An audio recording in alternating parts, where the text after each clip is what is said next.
Item ಯಾವುದೇ ಇರಲಿ try ಮಾಡಿ ಆಚಿ ಚಿಕನ್ ಮಸಾಲಾ. ಇವತ್ತು ಚಂದ್ರಗ್ರಹಣ ಹಿನ್ನೆಲೆ ಗವಿ ಗಂಗಾಧರೇಶ್ವರ ದೇವಸ್ಥಾನ ಬಂದ್ ಆಗಿದೆ. ಅಂದ್ರೆ ಸಾಕಷ್ಟು ದೇವಸ್ಥಾನಗಳನ್ನ ಬೆಳಗಿನ ಪೂಜೆ ಆದ ನಂತರದಲ್ಲಿ ಬಂದ್ ಮಾಡಲಾಗಿದೆ. ಅದರಲ್ಲಿ ಗವಿ ಗಂಗಾಧರೇಶ್ವರ ದೇವಸ್ಥಾನ ಕೂಡ ಒಂದು. ಬೆಳಗ್ಗೆ 9 ಗಂಟೆಗೆ ಈ ದೇವಸ್ಥಾನ ಕ್ಲೋಸ್ ಆಗಿದೆ. ಅಂದ್ರೆ ಬೆಳಿಗ್ಗೆ ಎಂದಿನಂತೆ ಪೂಜೆ ನಡೆದಿದೆ. ಆ ಪೂಜೆ ಆದ ಬಳಿಕ ದೇಗುಲದ ಬಾಗಿಲನ್ನ ಬಂದ್ ಮಾಡಲಾಗಿದೆ. ಮತ್ತೆ ಯಾವಾಗಪ್ಪ ಓಪನ್ ಆಗುತ್ತೆ ಅಂತಂದ್ರೆ ಸಂಜೆ 7 ಗಂಟೆಗೆ ದೇವಸ್ಥಾನ ಓಪನ್ ಆಗುತ್ತೆ. ಅಂದ್ರೆ ಚಂದ್ರಗ್ರಹಣ ಮುಗಿದ ಬಳಿಕ ಶುದ್ಧೀಕರಣ ಕಾರ್ಯವನ್ನ ಮಾಡಲಾಗುತ್ತೆ. ಸಂಜೆ ಕ್ಷೀರಾಭಿಷೇಕ ಸೇರಿದಂತೆ ವಿವಿಧ ಬಗೆಯ ಪೂಜೆಗಳನ್ನ ಸಲ್ಲಿಸಿ ಆ ನಂತರ ರಾತ್ರಿ 8:30ರವರೆಗೆ ದರ್ಶನವನ್ನ ಪಡೆಯೋದಕ್ಕೆ ಭಕ್ತರಿಗೆ ಅವಕಾಶವನ್ನ ಮಾಡಿಕೊಡಲಾಗಿದೆ. ಬೆಳಿಗ್ಗೆ 9 ಗಂಟೆಗೆ ಮುಂಚೆ ಏನ್ ಪೂಜೆ ಆಯಿತು, ಆ ಪೂಜೆ ಆದ ನಂತರದಲ್ಲಿ 9 ಗಂಟೆಗೆ ಕ್ಲೋಸ್ ಆಗಿದೆ. ಅದಾದ್ಮೇಲೆ ಸಂಜೆ 7 ಗಂಟೆಗೆ ಮತ್ತೆ ಓಪನ್ ಆಗುತ್ತೆ. ಓಪನ್ ಮಾಡಾದ್ಮೇಲೆ ಶುದ್ಧೀಕರಣ ಕಾರ್ಯ ಅದೆಲ್ಲ ಆಗಿ ವಿಶೇಷವಾದಂಥ ಪೂಜೆಯನ್ನು ಸಲ್ಲಿಸ್ತಾರೆ. ಜೊತೆಗೆ 8:30ರವರೆಗೂ ಕೂಡ ಭಕ್ತರಿಗೆ ದರ್ಶನ ಪಡೆಯೋದಕ್ಕೆ ಅವಕಾಶ ಇರುತ್ತೆ.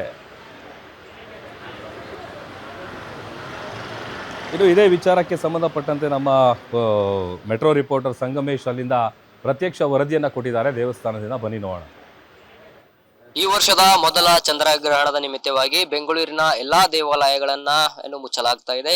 ಇವಾಗ ನಾವು ಬೆಂಗಳೂರಿನ ಗವಿಪುರಂನಲ್ಲಿರುವ ಗವಿ ಗಂಗಾಧರೇಶ್ವರ ಸ್ವಾಮಿ ದೇವಸ್ಥಾನದಲ್ಲಿದ್ದೇವೆ. ಈ ದೇವಸ್ಥಾನ ಕೂಡ ಮುಚ್ಚಲಾಗಿದೆ. ಪ್ರತಿನಿತ್ಯ ಬೆಳಗ್ಗೆ 7 ಗಂಟೆಯಿಂದ 12:30ರವರೆಗೆ ದರ್ಶನಕ್ಕೆ ಅವಕಾಶ ಮಾಡಿಕೊಡಲಾಗ್ತಾ ಇತ್ತು. ಆದ್ರೆ ಇವತ್ತು 9 ಗಂಟೆಗೆ ಇದನ್ನ ಮುಚ್ಚಲಾಗಿದೆ. ಯಾಕೆಂದ್ರೆ ಚಂದ್ರಗ್ರಹಣ ಇರುವ ನಿಮಿತ್ತವಾಗಿ ಈ ದೇವಸ್ಥಾನವನ್ನ ಮುಚ್ಚಲಾಗಿದೆ. ಹೀಗಾಗಿ ಬೆಳಗ್ಗೆಯಿಂದಲೇ ವಿವಿಧ ಪೂಜೆಗಳನ್ನ ಮಾಡಿ 9 ಗಂಟೆಗೆ ಮುಚ್ಚಲಾಗಿದ್ದು, ಚಂದ್ರಗ್ರಹಣ ಮುಗಿದ ನಂತರ ಸಂಜೆ 7 ಗಂಟೆಗೆ ಮತ್ತೆ ಪ್ರಾರಂಭವಾಗಿ 8:30ರವರೆಗೆ ಪೂಜೆಗಳನ್ನ ಮಾಡಿ ದರ್ಶನಕ್ಕೆ ಅವಕಾಶ ಮಾಡಿಕೊಡಲಾಗುತ್ತದೆ. ಪ್ರತಿನಿತ್ಯ ಸಂಜೆ 5 ಗಂಟೆಗೆ 8:30ರವರೆಗೆ ದರ್ಶನಕ್ಕೆ ಅವಕಾಶ ಮಾಡಿಕೊಡಲಾಗ್ತಾ ಇತ್ತು. ಚಂದ್ರಗ್ರಹಣದ ಮುಗಿದ ನಂತರ ದೇವಸ್ಥಾನ ಶುದ್ಧೀಕರಣ ಮಾಡುವುದಕ್ಕೆ ಜಲಾಭಿಷೇಕ ಮತ್ತು ದೇವಸ್ಥಾನದ ಗ್ರಹಣ ದೋಷವನ್ನ ನಿವಾರಣೆಗಾಗಿ ಕ್ಷೀರಾಭಿಷೇಕ ಮತ್ತು ಪಂಚಾಮೃತ ಅಭಿಷೇಕವನ್ನ ಹೀಗೆ ವಿವಿಧ ಅಭಿಷೇಕಗಳನ್ನ ಮಾಡಿ ದರ್ಶನಕ್ಕೆ ಅವಕಾಶ ಮಾಡಿಕೊಡಲಾಗ್ತಾ ಇದೆ.